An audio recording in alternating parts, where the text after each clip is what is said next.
Hello everyone and welcome to Indis, the Sage of Order. Finally the last hero in Season 1 to cover, so follow me MrSneakyy and let's go over talents, skills and pairings for all of your needs for Indis.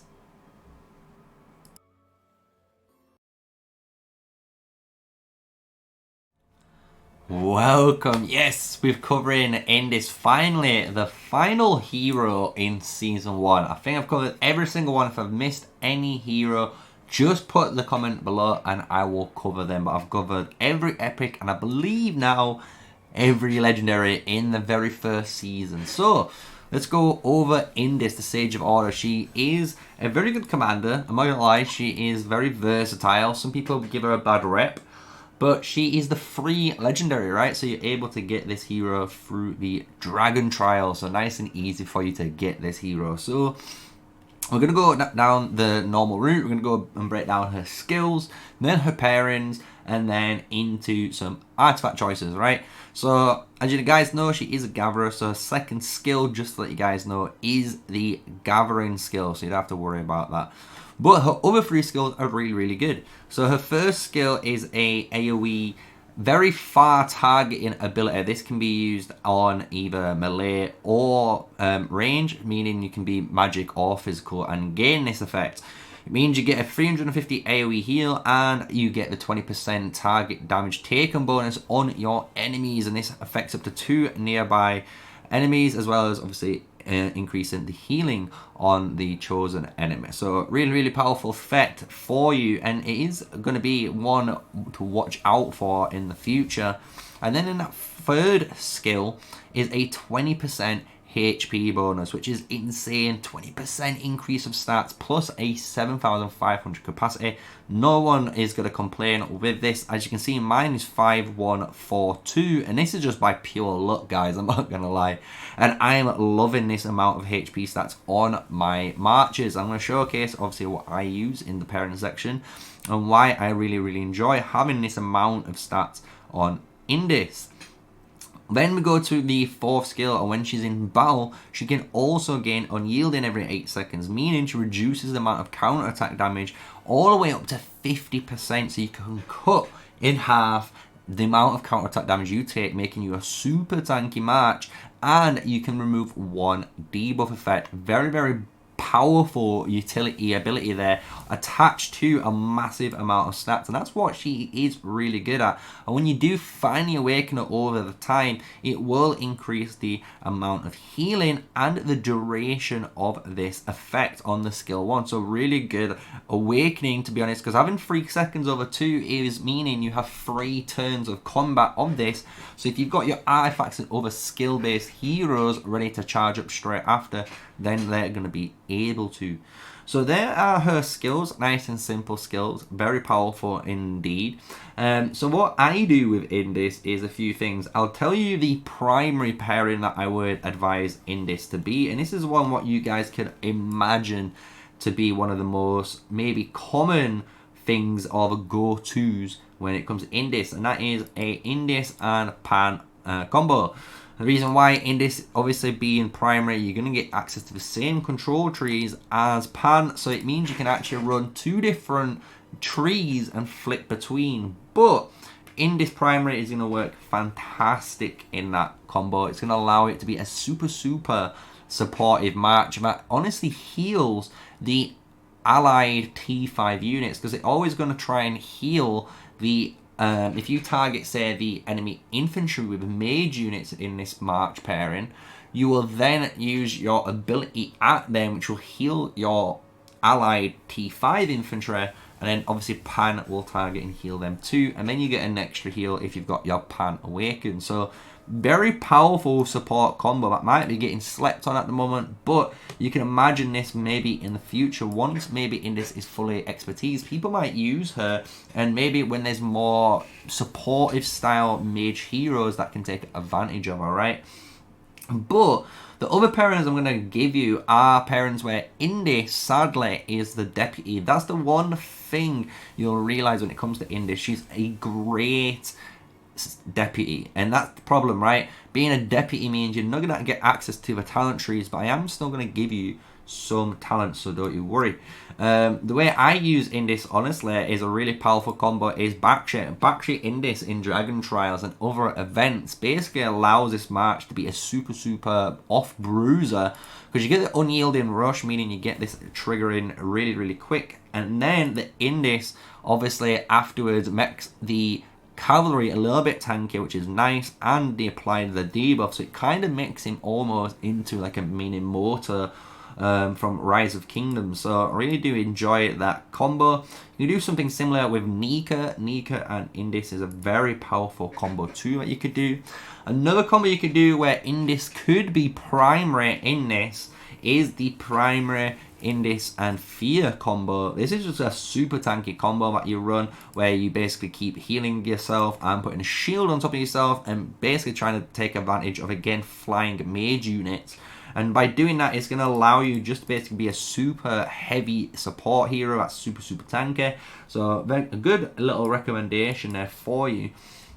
And then if you're looking for anything else, Indis is actually really good again with Eliana. You can put Eliana in the primary slot in this regard, and then the Indis behind. If you've got an Indis maybe at 5-1, 5-1, similar to Might, you could probably get away with rocking her in the primary slot. And the reason why is, again, they've got the same trees overall and support, so you can basically run the same setup on your Indis. So there's some of the pairings. You can see where you can put her. You can put her as a primary, you can put her as a secondary. She is a very versatile hero, and the reason why she's good, as you can tell, is the healing and the debuff effect that she has.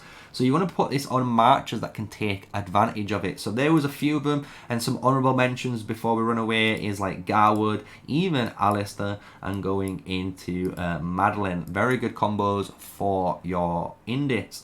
So when we go into Indis herself, she has some good artifacts that you can actually pair them up with. Obviously, we can go through the gathering ones. Everyone knows you can put a gathering talent one on her, and that's what I primarily use mine for at the moment. But if we was looking at a supportive role match, a primary one like Legend of the legendary artifact Tear of Arbon would be a perfect addition into this match, because again you get a massive AoE heal that you can prioritize actually on the front line, right? So you can be a supportive match that has a ton of AoE, a supportive healing, and you get a bunch of magic defense, and makes this a really good powerful artifact for it. Another really powerful artifact that a lot of people do love, and a really good supportive but more offensive, is the Breath of Gargantis. It's going to give you a ton of magic unit attack, so you're just going to get a bunch of damage basically. But the cool thing is, again, it's a offensive support tool, so you get a target up to 10 enemies and a massive AoE. So if they're trying to push through the front line, next minute you inflict with them a massive defense break on them. This is only level 1 and it's already 16%, so you can imagine at level 5 what this bad boy does go to. And then again, you could potentially do some other stuff. If you wanted to be a bit more of an offensive one, I would actually honestly recommend, if you've got Infernal Flame, you could potentially use it on this march. And the reason why is, you've got to think, if you're a free-to-play player, but you somehow have this, and you've got the Indis Pan combo, what you could be doing is rocking Infernal Flame, so you are doing some damage on top of that, which is nice, but really cool, and a more important effect, which people might be wondering why I'm suggesting this is, well, the spenders have Lilia. So if you've got Infernal Flame and you're actually dealing damage to these guys and passively inflicting Scorch, well, the surrounding Lilias around you are actually going to be very grateful, because they're already Scorched now, meaning their triggers can trigger even harder and a lot easier, right? So it's a really good way of being an offensive support to specific marchers around you, so you could use something like this. Again, maybe Visage Sanctus, again, another really good combo you could use. If you're looking for some basic ones, you could have Spirit Bangle as a supportive Recleanse, which wouldn't be too bad. And another supportive one, again, would be the Staff of Springs. Really good for you. But if you're going for more of an offensive choice, go that Magic Bomb. So that's how I would play. I'd still play more as a mage, as a primary commander, and using mage units with your in this. But if you are wanting to use in different units like cavalry, infantry and so on, you want to actually use her in the deputy slot. So that is the way you want to rock her at the moment until further notice. In my opinion, someone in the comments might argue different, but that is honestly the best advice I can give you. So with all that said, we've gone over the skills, talents, and we've gone over the skills, powers, and artifacts. So let's now go over all those talent pages. Remember to hit that subscribe button, like, and share this to all your friends, right? Because the more people that can join the community, the better that they can learn. And we're trying to give you educational content here that you can obviously take in and then obviously pass it around. And hopefully when you watch other content creators, you can obviously have a nice different view of different heroes. So with all that said, let's go into the talent page section. So welcome to the talent section. This is the longest bit. This is the way you guys love most of my videos because it is very in-depth. So we've got two trees to showcase here, which is your overall tree and then the support tree. So two different builds and they've got different uses in both of them, but the general strategy in them is to try and be as tanky as possible, because obviously we're a support, and in being a support, if you can be tanky, it means you can actually apply your buffs and obviously help your teammates a lot more often. So when we look in the center keystone, we get that Alliant units Legion gain 1 HP and all buff effects granted for rage skills are increased by 5%. What this means is anytime we'd get effects such as force field here and we gain a buff effect and increases our HP, this is actually going to go up more, right? And same with something like Thunder Fury, this is going to increase our attack and defense by 4 and 3. Well, this is increased by another 5%, so it's more. So the foundational talents, when you are picking in this as a offensive or support hero, you want to go down this tree. You have to kind of take Earth's Grace, which means you can still use it as a gatherer if you really wanted to. But you get the max speed HP, and then we're going into the overall tree. So the overall tree is a really good tree, and it's going to enhance your ability to basically churn out more buff effects. So this is a way of being tanky from using buffs instead of being naturally tanky. So here we're going to get a health, we're getting a little point into overall speed just to give us a little bit more because the march is pretty slow, so having march speed is nice. And then we'll put the last 4 points into overall defense just to give us some more defense. And then the cool thing with War Banner here is because we already have 7,500, well, this is going to go now to 9,000. So we nearly got a 10k increased cap, meaning all those heals and normal hits and everything we do is actually scaled on your Legion capacity. So you're doing more damage / healing for your Alliance members because you've got a larger Legion cap.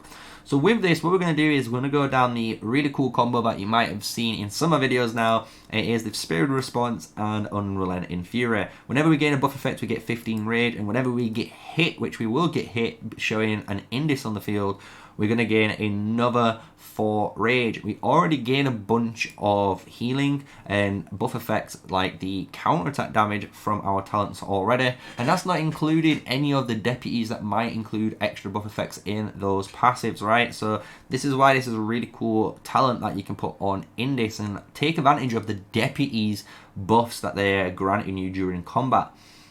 From here, I like, and I really do like, Emergency Triage, and this reduces the amount of sever wounds that you have in your hospital by 10%, really nice. And because I do want to play, and this is what I keep saying to you guys, because I play primary in this as more of a support mage build, we do go down Occult Barrier, meaning we take 5% less skill damage. It's a really powerful ability that you could have.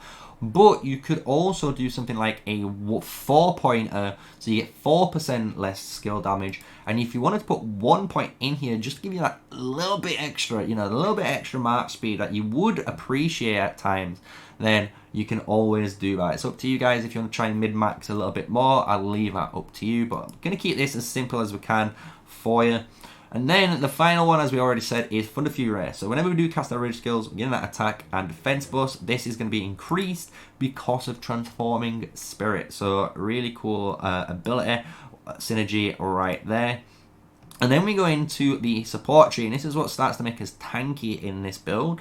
After getting the main, like, I would say, the main foundation, right? Without this, none of the build would work because you don't have the rage generation or the buff effects triggering on this transforming spirit, which is giving you the attack and defense buffs, right?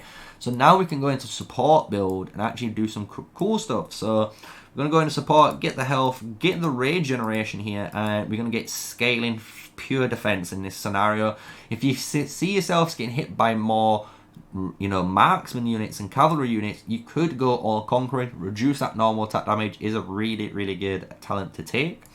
But what we want to do is take force field, and each time you get a buff effect, we're going to increase our HP by 0.5% up to a maximum of 3%. Beautiful. We can't argue with that, you know. The fact that we already have a, as you can see, mine is at 16%, but you get a 20%. This is going to go to 23% increase in HP. Is beautiful in open field. And then when we do get randomly debuffed, as you guys know, we can remove our own debuffs, but when we do get one, we can increase the amount of healing that we receive, which is good with the Pan combo in this scenario, as well as certain combos like Garwood and Eliana, right? So this is why it's a really cool last point. But if you're not going to use it for that, I would put the last point into Shrink, and that makes it more flexible for all the different heroes in the game. So that is the talent page for the overall section. If you want to take a picture of it, there we go. Like I said, the summary of this build is to basically allow you to use your buff effects to keep gaining bigger advantages with your transforming spirit, using those keystones as you saw, and the rage generation from the rage of spirit response, unrelenting fury, and that high spirits.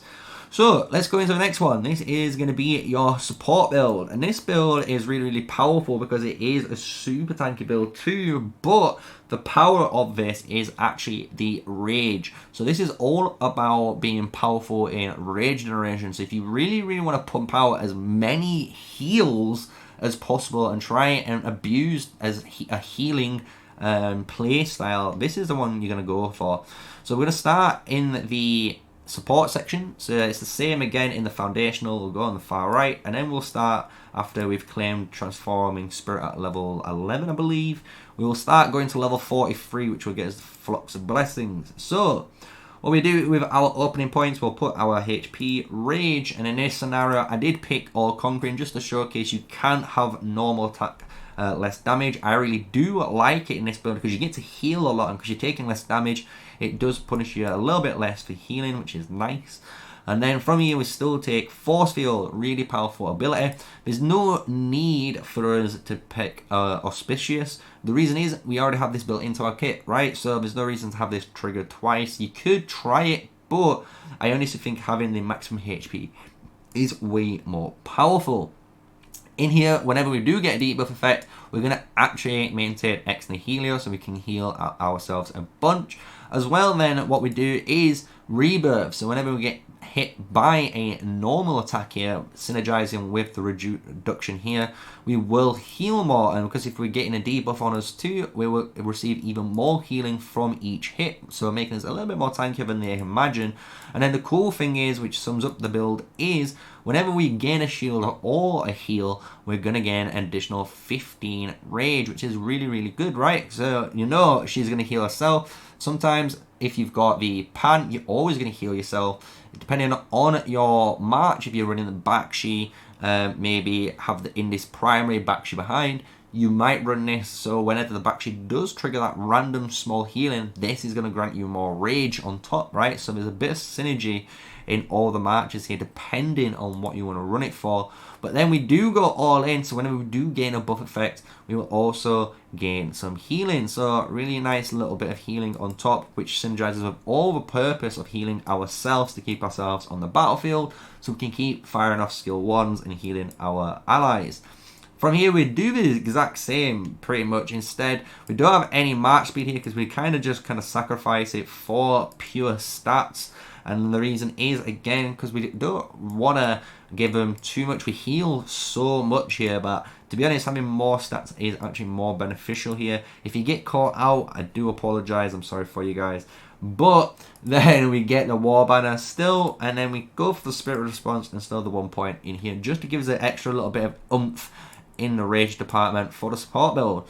So again, this support build, the best ways you want to use this probably is with a pan. This is going to allow you to heal yourself and heal your teammates a bunch. And every time you heal, you're going to gain rage. And all the time you gain rage, obviously you get to heal more. So it's a nice cycling of healing and raging. So it's a really powerful healing support build. I hope you've enjoyed it. And that is the 2 builds that I'm going to give you for the Indis Sage of Order. I know the last hero in the list, we've covered all of them now. We've done every epic hero in the game. We have done every legendary hero in the game, including Freygar as a Season 2 hero. We're going to do Syndrion next, which will fill out the entire Season 2 roster so far, which you guys, I know, have been waiting on for. So don't you worry, it is coming very, very soon. So, I hope you've enjoyed it. That is going to be it. Smash a like, comment, and subscribe to the video for more hero guides for Call of Dragons. I'm here giving you in-depth analysis every single day for the game. My name is MrSneakyy, an official Call of Dragons content creator. So if you enjoyed it, smash the bell button, hit those notifications so you know when I come live, and let's see if we can talk to each other on the next live stream. With all that said, stay safe, stay sneaky, and peace out.